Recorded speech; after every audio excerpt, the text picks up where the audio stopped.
முடிச்சிட்டு சீக்கிரமா ஊருக்கு கிளம்பு. என்ன, நான் கொடுத்த லெட்டரை படிச்சிட்டியா? இப்ப கூட காலம் ஒண்ணு கெட்டு போகல. முத்தையா ஃபேமிலி மேல இருக்கிற கோவத்தை விட்டுட்டு வந்த வழியே போக பாரு. ஏய், யார் நீ? நீ யாருன்னே எனக்கு தெரியல. உனக்கு தைரியம் இருந்தா என் முன்னாடி வந்து நில்லு பார்க்கலாம். ஓஹோ, நீ மட்டும் முன்னாடியே வந்து எல்லா காரியமும் பண்றியா? உன்னோட மெத்தட் தான் நானும் ஃபாலோ பண்றேன். ஆஹா, என்ன உன் பேச்சுல நடுக்கும்? வேற ஒரு தண்ணி இல்லையா? ஒத்துக்காமையே போயிட போகுது.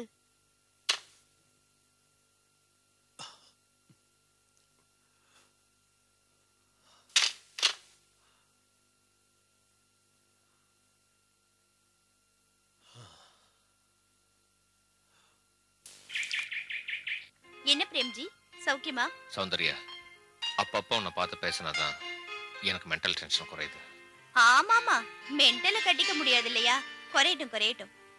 ஆமா, அண்ணா உங்களை பார்த்து பேசணும்னு சொன்னாரு, பாக்குறீங்களா? பாக்கலாமே, கூப்பிடு. அண்ணா, பிரேம் வந்திருக்காரு. வாங்க பிரேம், எப்போ வந்தீங்க? இப்பதான். நீங்க ரெண்டு பேரும் பேசிட்டுங்க, நான் காஃபி கொண்டு வரேன். ஓகே. பிரேம், ஒன்னு சொன்னா தப்பா நினைச்சுக்க மாட்டீங்க. மாப்பிள்ளையா இருக்குது எவ்வளவு பெட்டருங்க. ஒரு அண்ணனா இருந்து இந்த கல்யாண வேலையெல்லாம் பார்த்துட்டு இருக்குது பாருங்க, ரொம்ப கஷ்டம்.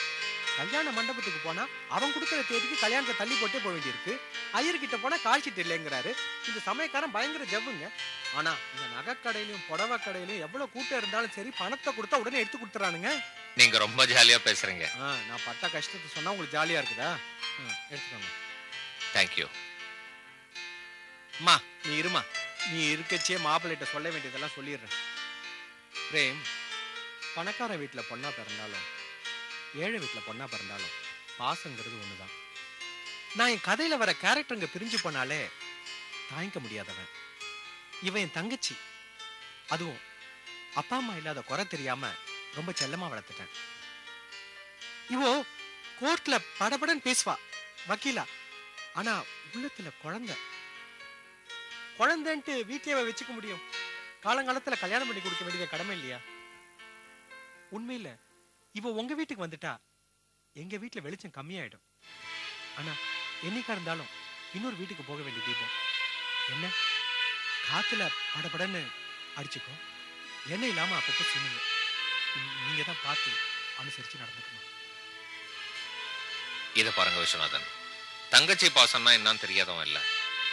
ஒரு வீட்டுல 20-25 வருஷம் அப்பா அம்மாவோட வளர்ந்து, அண்ணன் தம்பியோட வளர்ந்து, திடீர்னு அறிமுகமே இல்லாத ஒருத்தனோட கல்யாணம் பண்ணி அவன் படுற கஷ்ட நஷ்டங்கள் எல்லாத்திலையும் பங்கெடுத்துக்கிறாள். Really she is great.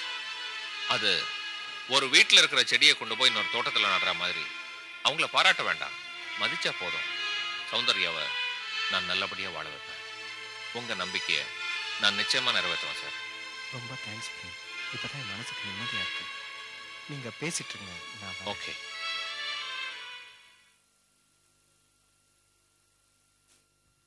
அண்ணா என் மேல எவ்வளவு பாசம் வச்சிருக்காரு.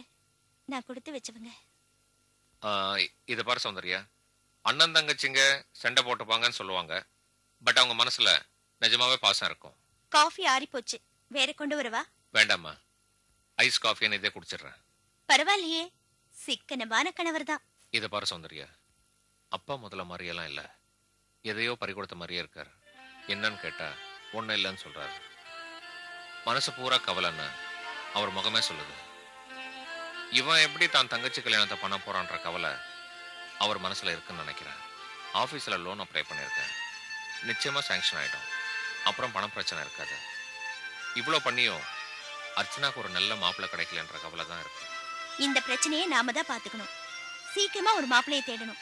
இனிமேல பிறக்க போறான், கண்டிப்பா கிடைப்பான்.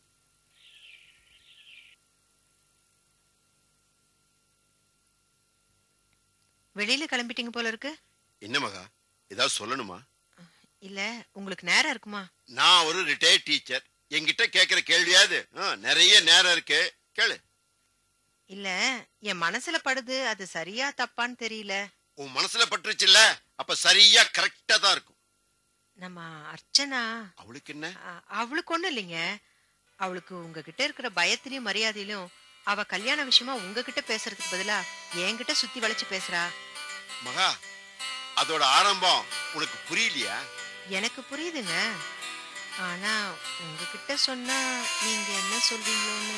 மகா, நீ பயப்படுறதும் நீ பயப்படுற மாதிரி நான் உன்னை மிரட்டுறதும் நமக்கு என்ன புதுசா? நமக்கு புதுசு இல்லைங்க. நம்ம பொண்ணுக்கு இத பாரு மகா, நீ சொல்றதை விட சொல்லாம இருக்கிறதா எனக்கு டென்ஷனா இருக்கு. சொல்லு. நம்ம பொண்ணு யாரையோ என்ன? இல்லைங்க, தப்பா எதுவும் இல்ல. அவ யாரையோ விரும்புறாளோன்னு நான் நினைக்கிறேன். இத பாரு மகா, விரும்புறதும் பாக்குறதும் பழகிறதும் எல்லாம் ஒண்ணுதான். ஆனா அது எனக்கு பிடிக்காது. நம்ம வழியில அந்த மாதிரி நடந்தது இல்ல. என் மூச்சு இருக்கிற வரைக்கும் நடக்க விடமாட்டேன். ஏன்?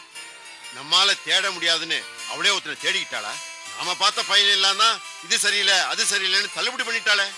அதாங்க, அப்படி தள்ளுறது கூட இவ மனசுல யாரையோ நினைச்சுக்கிட்டு அதை நம்ம கிட்ட சொல்றதுக்கு பயந்துகிட்டு வர்ற மாப்பிள்ளையெல்லாம் வேண்டான்னு சொல்றாளோன்னு எனக்கு தோணுது.